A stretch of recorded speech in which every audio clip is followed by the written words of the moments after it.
There are three ways to approach a choice problem. The first one is the systematic one. We'll put them in a table, we'll give criteria, and then we'll give numbers to each criteria, and whatever sums up to the highest number gets the highest priority. That's one way. It never works. The reason it doesn't work is because it doesn't take into account our own personal desires.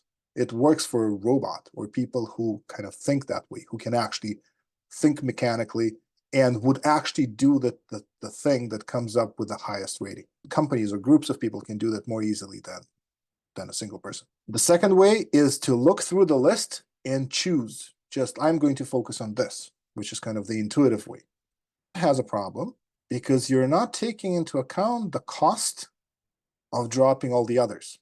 So you have 10 options, you chose one option, and now option number 3 and option number 7 pop up as you're working on the one you're gonna wait, maybe I should have done that. So there's a problem of commitment there when you choose that. The best way to choose out of many options is to one by one give up the options you're willing to let go. The way I usually do this, I take cards like this, make them into a bunch of small notes. I write one option on each of these notes, and then, and this is the crucial part, I take an option, I look at it, I try to see if I'm willing to give that up. And if I'm willing to give that up, I'm giving it up completely. So when I do, like when I decide what I'm going to work on for my tasks for the day, the task that I'm not doing goes in the trash. I don't want to come back and revisit it because I want to focus on what I've chosen. And this is very valid for choosing niches for the reason of the fear that we talked in the beginning.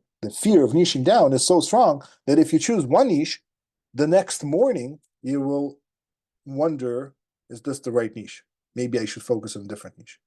But in reality, you need to focus on a niche for a period of time in order to figure out if it's a good niche or a bad niche. You need to prove something about it. A couple of weeks, a month, 6 months, I don't know, depending on the niche and how much commitment it requires.